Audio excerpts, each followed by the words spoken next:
Les travaux scientifiques de Gims obligent les éditeurs Nathan et Bordas à réécrire leur manuel scolaire. Une théorie scientifique est vraie tant qu'elle n'est pas réfutée.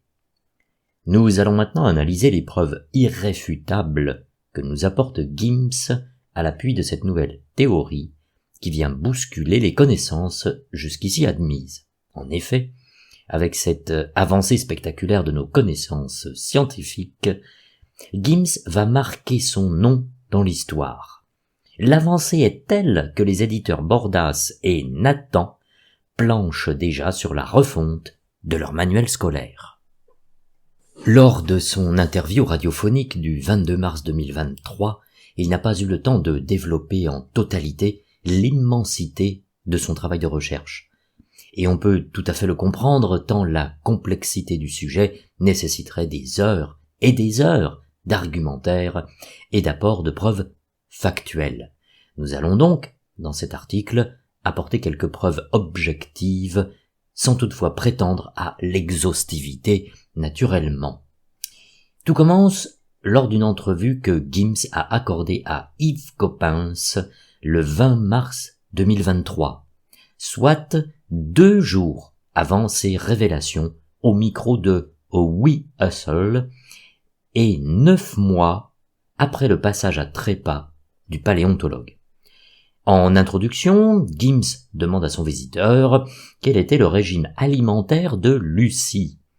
Yves Coppens lui explique alors que les australopithèques étaient des chasseurs de mammouths et se nourrissaient exclusivement de viande. C'est à partir de cette information, certes simple, mais pas suffisamment exploitée par le paléontologue, nous explique Gims, qu'il va mettre sa puissance intellectuelle au service d'un raisonnement qui sera le fil conducteur de sa découverte. Lui-même se demande pourquoi aucun scientifique n'a percuté avant lui. Pourquoi aucun scientifique n'a reçu cet insight, cet eureka, alors que c'était finalement si simple. Et il aura cette phrase qui deviendra, à n'en pas douter, aussi célèbre que celle de Galileo Galilei sur la rotation de la Terre plate. Allô? Non mais, allô quoi? T'es historien, alors tu racontes des histoires. Gims se lance alors dans une démonstration si puissante qu'elle fera dire au youtubeur influenceur Raoult qu'elle est, je cite, intéressante, mais quand même pas aussi puissante que la mienne. Et Jean-Marc Van der Pouflin, internationalement connu sous le pseudo de MC Gaufrier, ajoutera « La moula, c'te démo, trop fort que tu touches frérot, comment t'as cassé Einstein ?» En effet, Gims débute sa démonstration par une donnée scientifique irréfutable. « Wesh gros, un mammouth c'est gros !» Rime riche. En effet, en appliquant la méthodologie rigoureuse de la recherche scientifique, il demande à sa communauté TikTok. Et la réponse ne se fera pas attendre. Un de ses fans, pseudo Latub366, lui explique qu'un mammouth mâle, ça pesait environ 6 tonnes, alors qu'un mammouth femelle, à peine 4. Tiens, d'ailleurs, à partir de ce constat, Gims a initié une nouvelle branche de travaux scientifiques autour de la reconnaissance des différences hommes-femmes et la valorisation de leur spécificité, en opposition à la bien-pensante wokiste. Mais on y reviendra plus tard. Tout en déroulant son raisonnement, Gims explique que 6 tonnes de viande de mammouth, c'est 4 195 804,19 kilocalories, soit 1748,25 jours de nourriture pour un homme et 2097,90 pour une femme.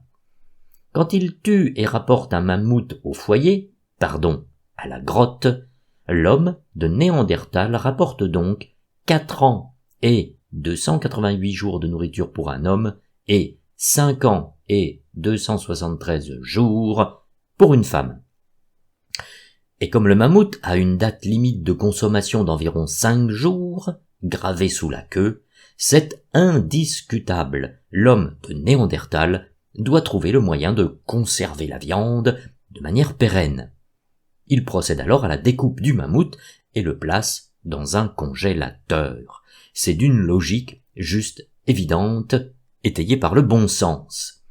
Gims nous rappelle d'ailleurs que son cousin de Bamako a découvert des vestiges du Paléolithique alors qu'il faisait creuser son jardin pour y installer une piscine. C'est ainsi que le godet de la pelleteuse enlevait la terre et finira par remonter les restes d'un coffrage cubique composé principalement de mousse polyuréthane. Et le cousin de Gims précise qu'il y a 30 millions d'années, le terrain appartenait à une tribu d'hommes des cavernes. Ce coffrage se trouvait donc dans le camp de la tribu des Talatsu, au nord de la Côte d'Ivoire. D'ailleurs, les Néandertaliens ne parlaient pas de camp, mais de champ. C'est donc dans le champ Talatsu que l'on a découvert ce congélateur protégé de la forte chaleur et du soleil par une sorte de véranda, d'où l'origine de la véranda que l'on doit au champ Talatsu. À ce stade, la seule inconnue, nous dit Gims, c'est l'origine du congélateur. Plusieurs écoles s'affrontent dans la communauté scientifique.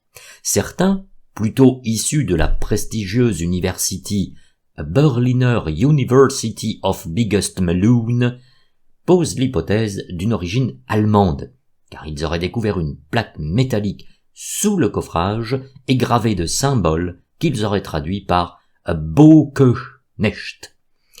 Mais il leur reste à découvrir comment le dit coffrage aurait pu être transporté jusque-là.